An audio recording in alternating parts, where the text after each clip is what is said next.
In a small quiet village surrounded by trees, endless farmland, and fresh air lived a humble family of 3. The father, Kojo, was a young strong man who worked every day as a farmer.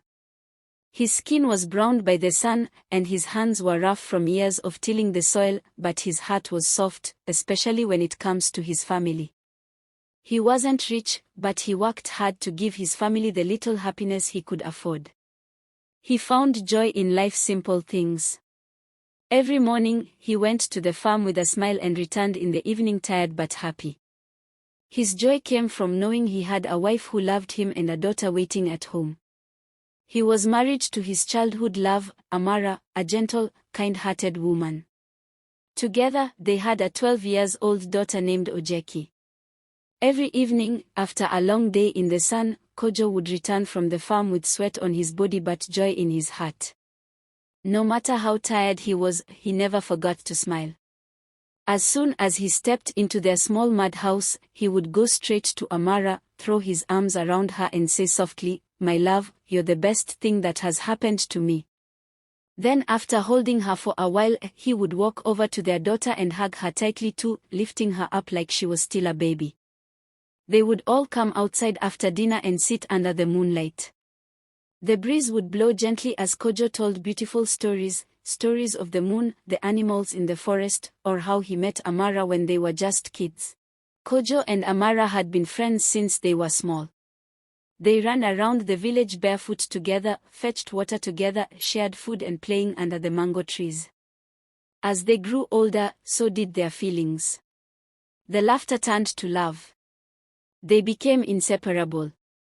Everyone in the village already knew they would end up together. When they were old enough, Kojo asked for Amara's hand in marriage and their parents happily agreed. They blessed their union without hesitation. They had a peaceful marriage filled with laughter, respect and deep love. Even the birth of their daughter Ojeki only made their bond stronger. As the years went by, the flame between them dimmed. Kojo made it a point to show Amara how much he loved her and always telling them stories every evening. This was their daily routine. Love, laughter, and stories. But all was not well in young Ojeki's heart. She loved her father, but she couldn't understand why he loved her mother so much. Every time he returned from the farm, it was always her mother first, always her mother with the first hug, the first kiss, the first "I love you." She watched them from the corner angry and jealous. Even though her father hugged her too, it didn't feel the same. She began to feel like an outsider in her own home. Despite being the only child of her loving parents Kojo and Amara, she never felt that the love between them was enough to include her. It was always the 3 of them, but she felt like her mother was taking all the love that should belong to her. She wanted to be her father's only love. As time passed, the seed of jealousy grew into a weed, choking the love she once felt for her mother. Ojeki began to see her mother not as someone to love, but someone to compete with. She slowly changed and started to pull away from her mother. She stopped going to the market with her mother, she stopped helping around the house with chores. If her mother told her to sweep or wash plates, she ignored her or did it angrily, but when her father asked her to fetch water, she ran joyfully. Amara noticed her daughter pulling away, acting cold and quiet. She tried to talk to her. Ojeki, my daughter. What's wrong? Nothing. I'm fine, Mama. Amara sighed, brushing it off as a mood swing. She never imagined something darker was growing inside her daughter. Ojeki wanted her father to stop loving her mother but love only her instead. She made a plan that would make her father argue with her mother and stop loving her. One hot afternoon, while her parents were at the farm, Ojeki quietly tiptoed into their bedroom. She knew where her father kept his savings, inside a wooden box under the bed, where he placed a small amount of money every evening. She took all the money and hid it inside her mother's bag. Her heart was pounding, but she smiled to herself. This will make Papa angry with Mama. Let's see if he'll still love her after this. When her parents returned, Kojo went to the box as usual, but this time, it was empty. Shocked, he looked around and called for his wife.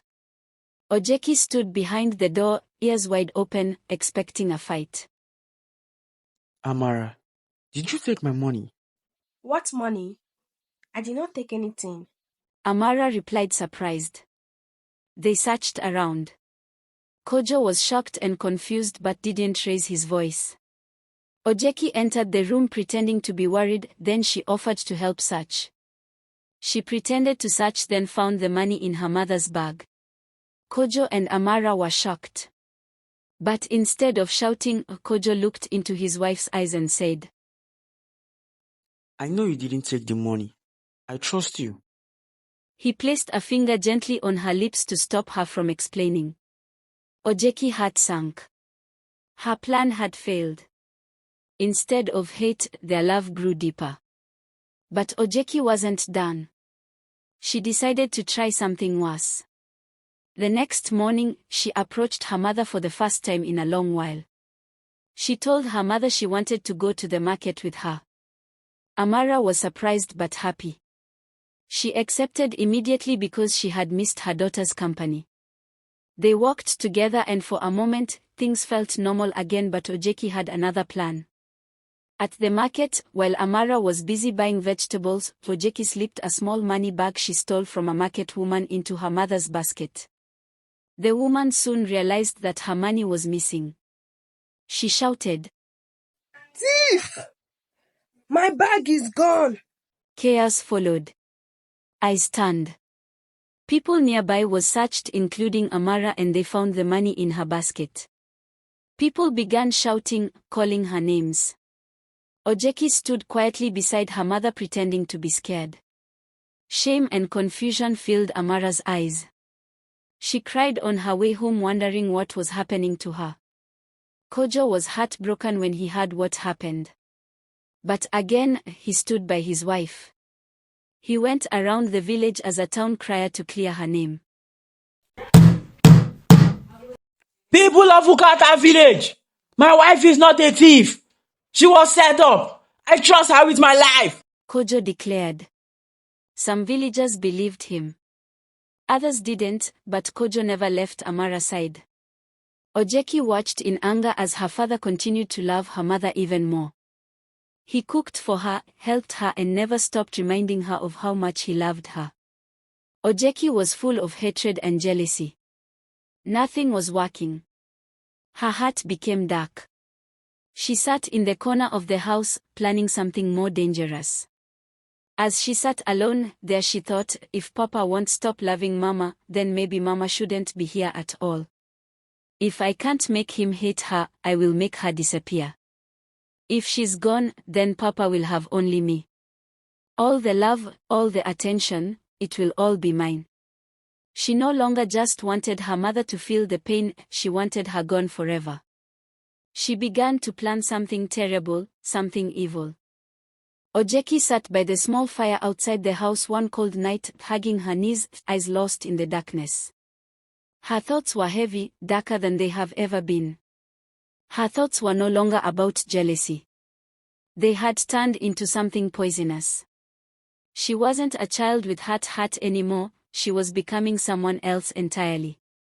She was jealous beyond what a child her age should feel.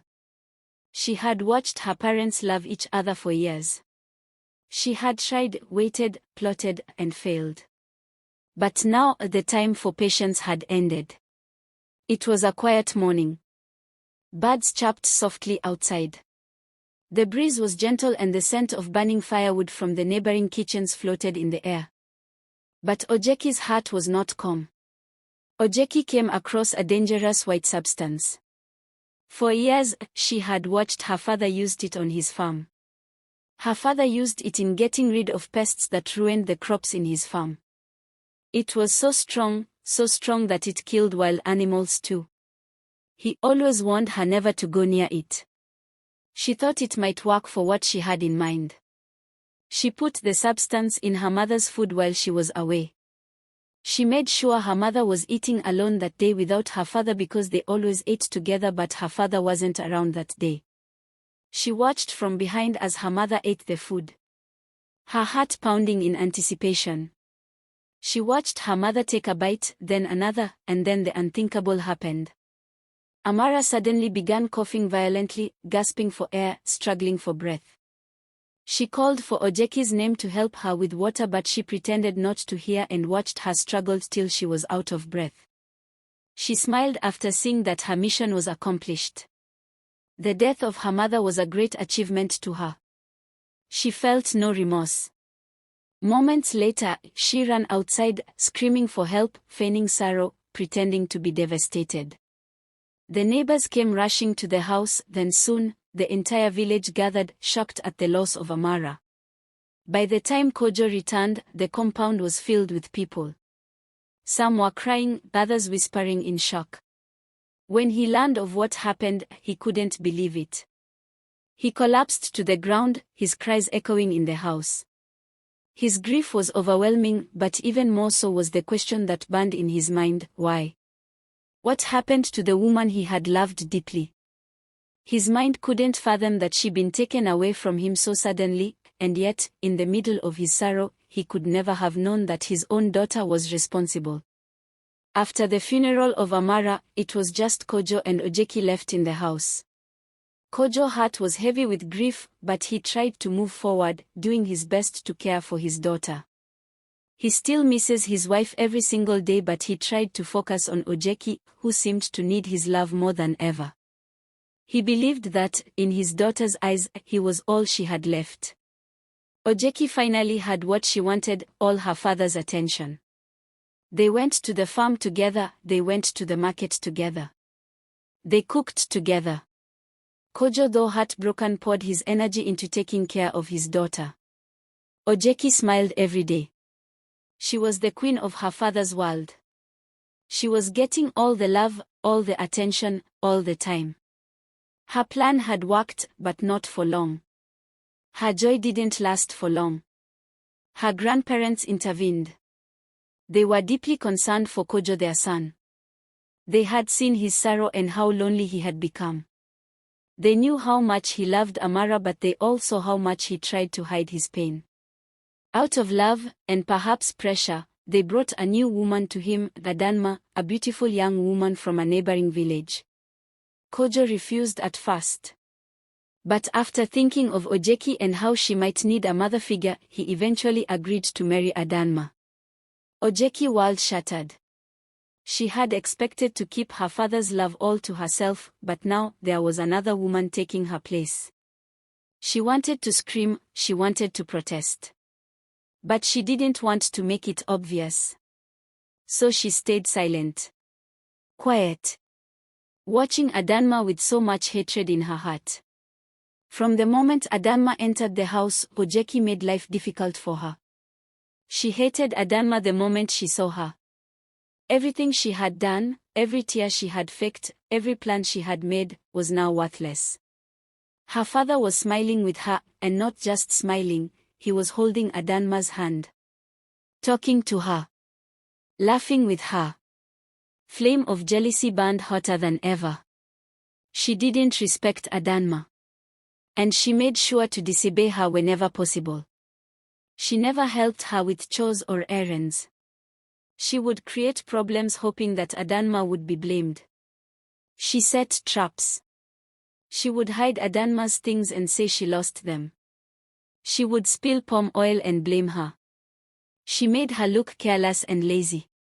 She would hide her father's tools and blame Adanma. She would lie about things she never did. Kojo and Adanma began arguing often. He didn't know who to believe. Ojeki would sit quietly in the corner, smiling. She enjoyed the tension it caused between her father and his new wife. Every argument made her feel like she was winning, and she loved the sight of her father's growing frustration with Adanma. But things didn't go according to Ojeki's plan. Adanma soon became pregnant. Ojeki's hatred exploded. She had always wanted to be the only child. She remembered when she used to pray that her mother wouldn't give birth again, and her prayers were answered. But now her worst fear was coming true. She knew the arrival of a new baby would mean her father's attention would be split once again. She couldn't stand the thought of sharing him with another child. As Adanma's belly grew bigger, so did Ojeki's hatred. She wanted to get rid of her like she did to her mother, so she began plotting again. Ojeki thought of using white powder. But this time, it wasn't easy. Adanma was too careful. She never ate alone. She waited for Kojo before touching any food. And they all ate together sometimes. It was as if Adanma knew. Ojeki tried to poison the food once but realized it would harm her father too. She loved him and couldn't risk hurting her father. She was trapped in her own plan. She waited, burned in anger and hatred. The arguments between Kojo and Adanma stopped. Kojo didn't argue with his pregnant wife. This was the time to love and take care of her, and he did.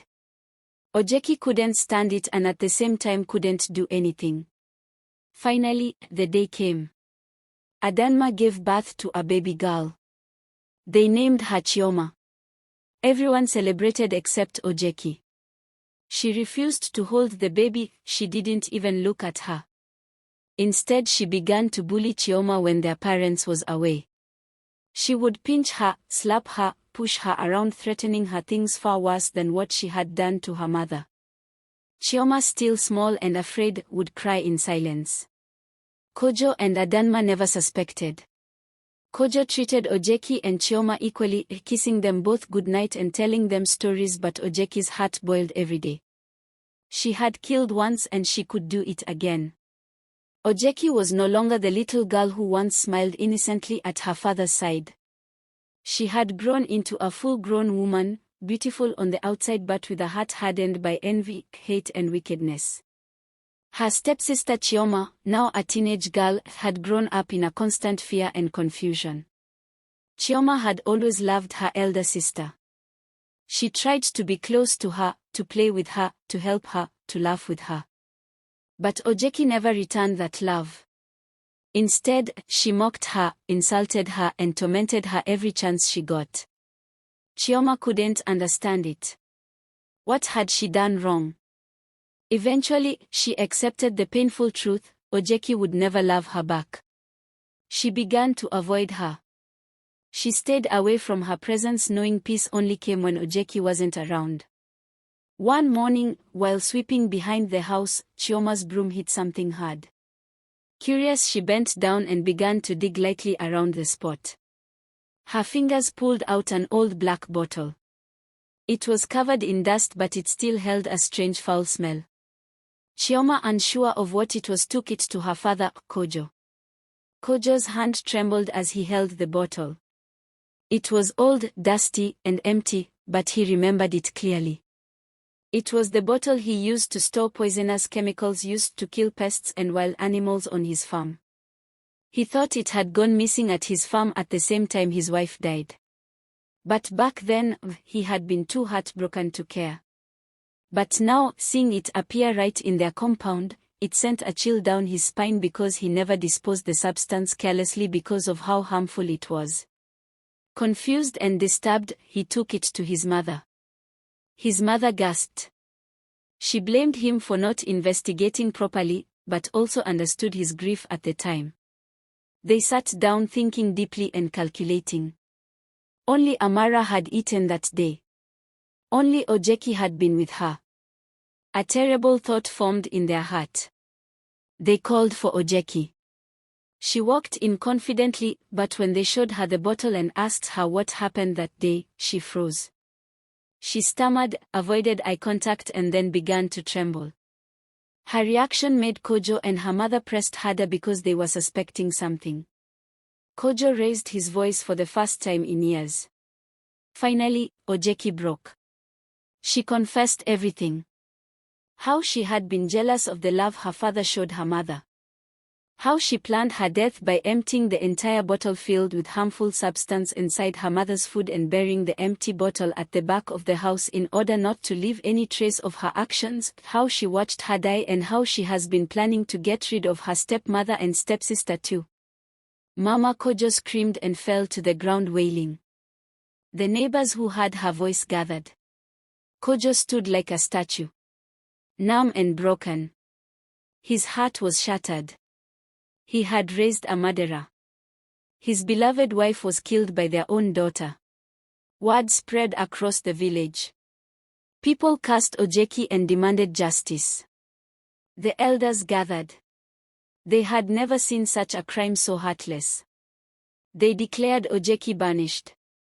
Her name would never be spoken with honor again. Her father did not defend her, he turned away from her.